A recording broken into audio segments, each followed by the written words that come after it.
Hi everyone, it's Jenny here. Today's video is a little bit special because I want to share more of my story with you. And I want to share it with you to encourage you. I don't know where you are in your journey, but perhaps you are at a low spot in your journey the way I was 11 years ago. 11 years ago today, to this exact day, is the day that I realized I had to leave my husband, my ex-husband, and I had to leave him that day. I just knew it. Um, and so I did. I left him that day. That was one of the, if not the hardest decision I have ever made. It was an unhealthy relationship. Even in dating, there were red flags that I ignored. And I even remember one point where I had considered breaking up with him, and I was just like, oh, but no, I don't want to be alone, and there might not be anyone else, so I stayed. And even before marriage, I remember there were some, I forget exactly what was going on, but there were some struggles, challenges, and I was like, oh no, I can't let this one go because I might not have another chance. So, just even from my mindset back then, you could tell that my self confidence wasn't overly high. And so, towards the at the end of the marriage, it was even lower. um, I was at rock bottom as far as confidence goes, and I didn't I didn't want to be divorced. I stayed in that marriage longer than I should have, longer than some would have.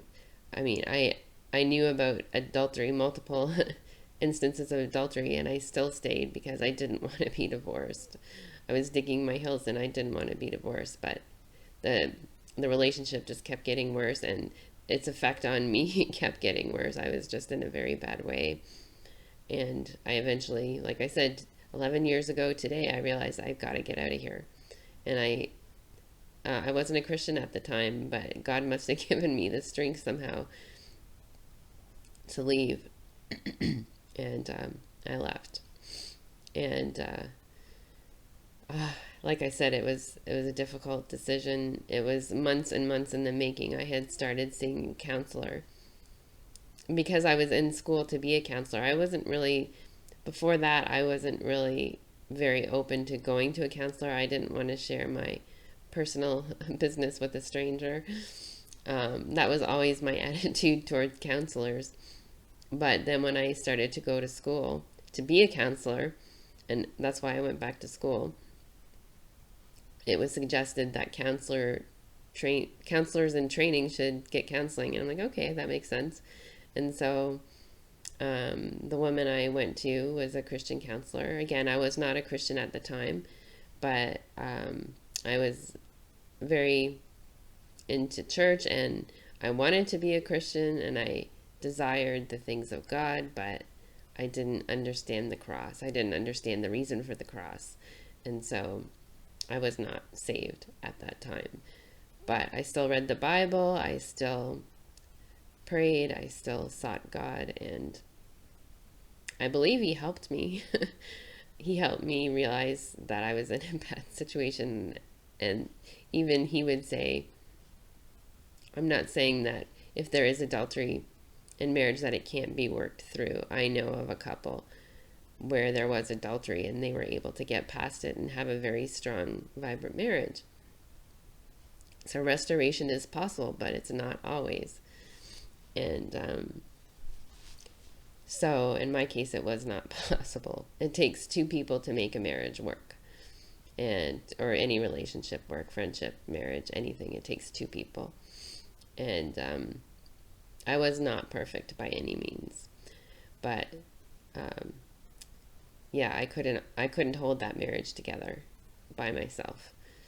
And so I remember when I finally left, I could breathe. I remember just feeling like, oh my gosh, it's like had been holding in my breath for so long, and I could finally breathe. And I remember the next morning after I left that it felt like I had just come home from a funeral because it was the death of a marriage. And I felt that very strongly. And but like I said, my confidence was very low. I didn't want to be divorced, so that's one reason I stayed. I didn't want to be divorced, but I also had very little confidence in my ability to make it as a single woman. I had zero confidence. I was like, I'm not sure I can manage on my own. But guess what? I can. I did. Um, for From 2011 until 2020, I was single. And so, and I managed just fine on my own. I even bought my own home. The same year that I left my ex-husband, I bought my own home. I was still in school, and I was still excelling in school. I was never, when I was in school as a child, and high school, and even when I went to university after high school, I was a pretty good student, but I was average. But I was excelling this time, and I was amazed. I actually remember my confidence was so low. I remember asking my professors, I don't mean to sound rude, but are you an easy marker? Because I really couldn't believe I was excelling in these courses um, at a master's level, which I never dreamed of going back to school for more. I never dreamed of going back to school for more education. When I was finished with my first degree, I'm like, that's it. I'm done with school. No more. Because I mean, I gave it everything, and I was exhausted. I think after I'm like, I'm done with textbooks. No more. I'm done with school. But in 2010, I started feeling bored with my job and just bored with this line of work. I wanted something more meaningful, and I eventually realized counseling sounded really good. I wanted to help people. I had a passion to help people.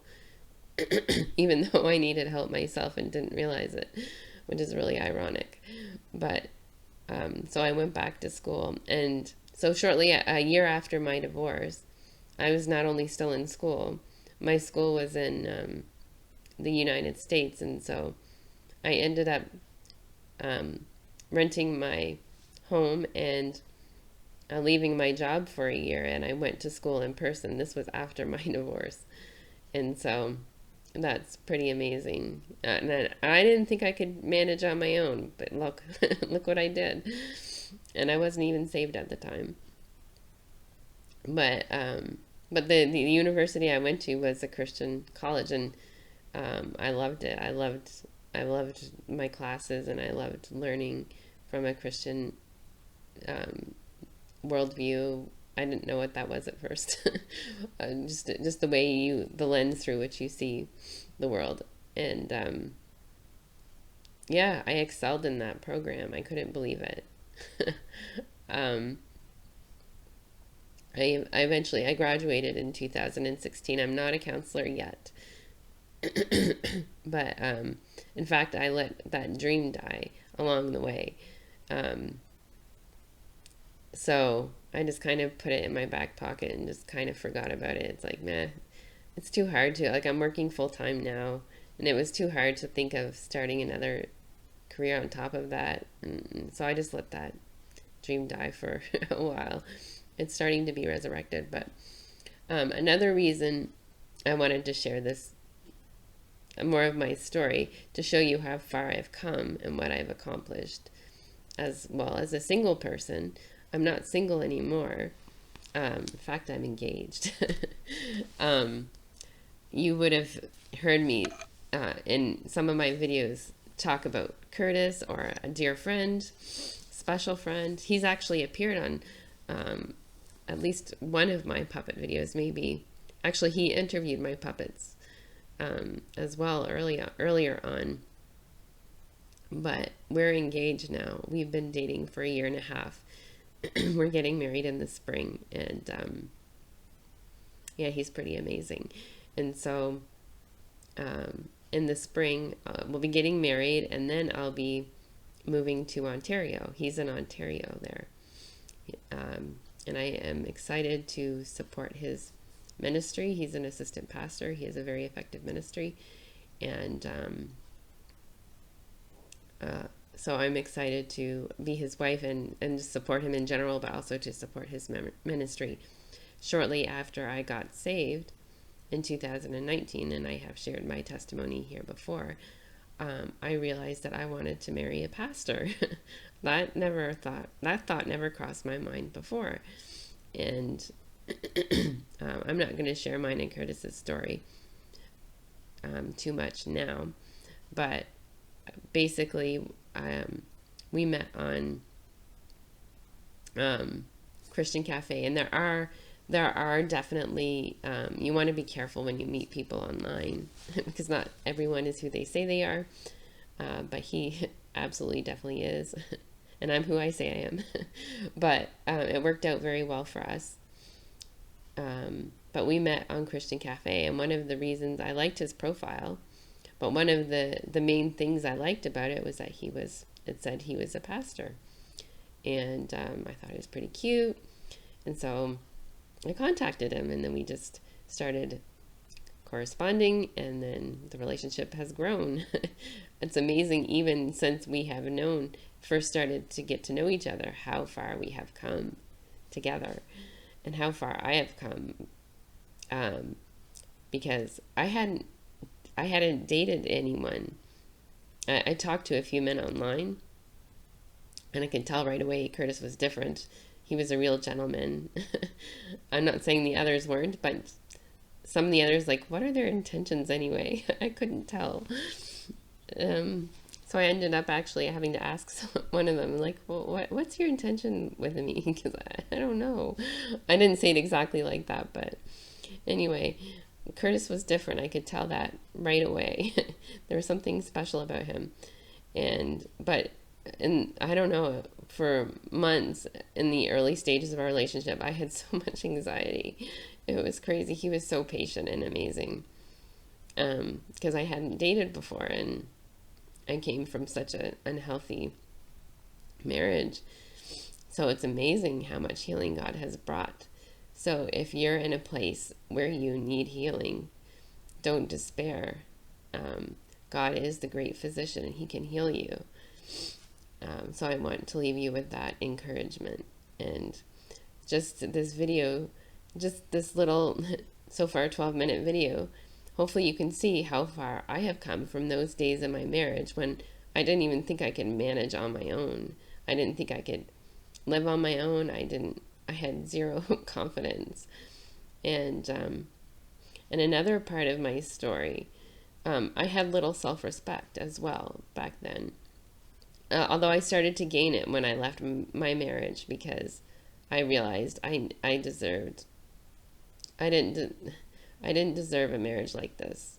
And really, my ex didn't deserve, no one deserves to be in a marriage like that. I'm sure he didn't want to be in that situation either, really. But now I have self-respect, and in addition to leaving my marriage over the last 11 years, I've had to give up. Or I decided to give up. I didn't have to, but I decided to give up unhealthy friendships too. I had unhealthy friendships for most of my life, and giving those up wasn't easy either. So that was probably the second hardest decision I made, just walking away from like lifelong friends. That's like, oh yeah, they're not very good for me. And so I am totally a different person than I was back when I left my marriage. And I even remember shortly after I left the church that I was at the time, shortly after I left, people were commenting on how different I was, like in a good way. Like, I was talking more. I was like completely shut down. I was like a shell of a person. I remember writing in a journal shortly before I left that marriage that I felt emotionally dead. I really did. I felt like my soul had died. And there's some truth to that. So I just say that to encourage you, if you're in a place of desperation, if you're in a difficult relationship, I do not advocate divorce at all. In fact, I stayed in my marriage longer than I should have. But that to say, I'm not advocating for a divorce. But if you're in an abusive marriage, And I don't want to be the one, I can't tell you what to do. I would encourage you to seek a good counselor, a Christian counselor, possibly. Um, Even if you're not a Christian yet, pray. Ask God to help you. I wasn't a Christian and I prayed so much, and He directed me and guided me somehow, even though I wasn't yet saved. So um, if you're in a bad situation, pray. um, our help comes from the Lord, the maker of heaven and earth. That's in Psalm 121. So I just want to leave you with that encouragement. And if you are in a difficult situation, my heart goes out to you. I know what that's like, but there is hope. There really is hope. Your life can turn around for the better. Mine did. So that's all for now, and I hope you're all doing well, and I will talk to you again very soon. Bye for now.